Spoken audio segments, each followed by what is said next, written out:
जय भारत. पुढच्या एप्रिल आणि मे महिन्यामध्ये लोकसभेची निवडणूक होणार आहे आणि त्या अनुषंगाने कालच भारतीय जनता पक्षाने आपल्या 195 उमेदवारांची यादी जाहीर केलेली आहे. जवळजवळ 17 राज्यातील हे 195 उमेदवार आहेत आणि त्यामध्ये महाराष्ट्रातील एकाही उमेदवाराचा समावेश नाहीये.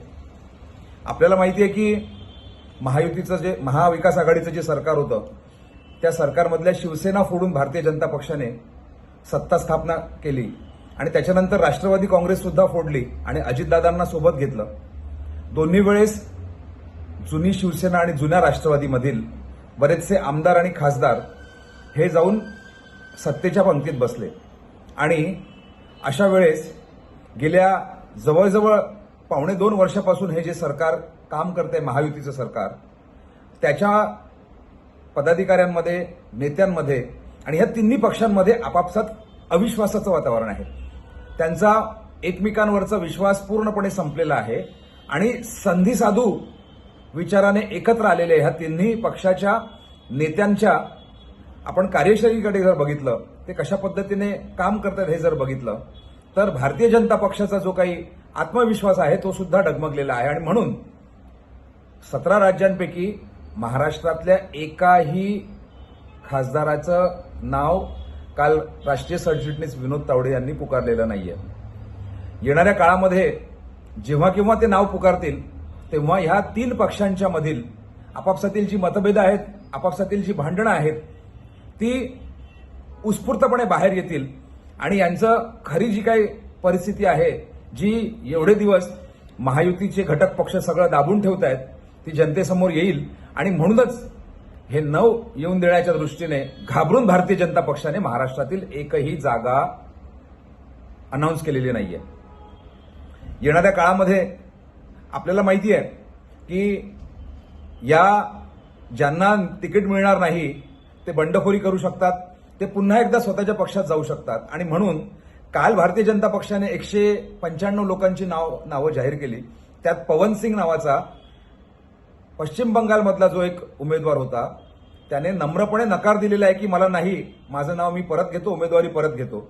येणाऱ्या काळामध्ये मला वाटतं की अशा बऱ्याच गमती दिसतील आपल्याला, कारण भारतीय जनता पक्षामध्ये सुद्धा अंतर्गत खूप कलह आहेत आणि जेव्हा निवडणूक जाहीर होईल तेव्हा हे कलह जनतेच्या समोर येतील आणि इंडिया आघाडी अत्यंत शिस्तबद्ध पद्धतीने काम करते आहे.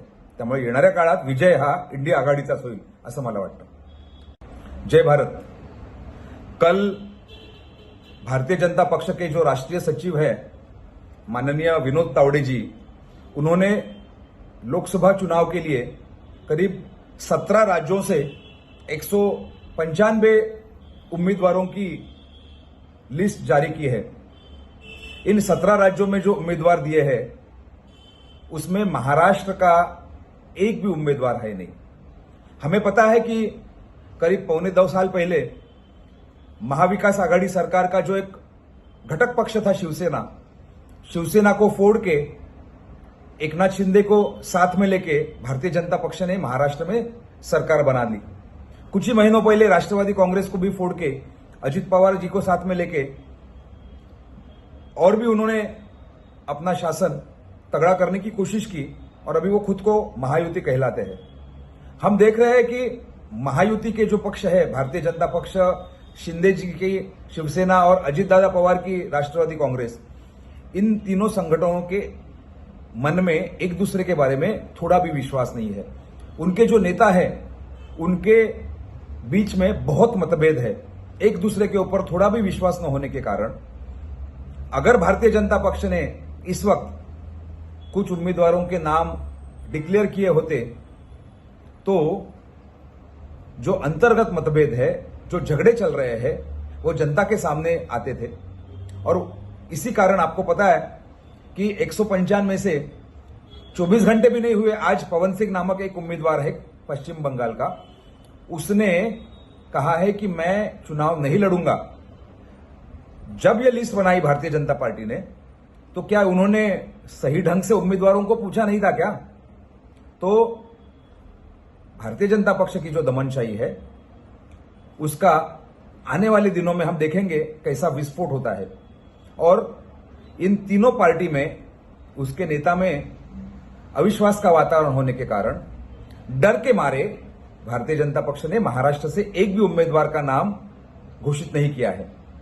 आने वाले दिनों में वो घोषित करने की कोशिश करेंगे और मुझे पूरा विश्वास है कि इनके अंदर के जो झगड़े हैं तीनों पार्टियों के बीच के, महायुति के, वो जनता के सामने आ जाएगी, क्योंकि ये भारतीय जनता पार्टी के नेतृत्व वाली सरकार महाराष्ट्र की जनता को थोड़ी भी पसंद नहीं है। मुझे पूरा विश्वास है कि आने वाले दिनों में इंडिया आघाड़ी के माध्यम से अच्छे उम्मीदवार भी डिक्लेयर होंगे और भारतीय जनता पक्ष को इस वक्त सत्ता से हटाने की कोशिश होगी। धन्यवाद।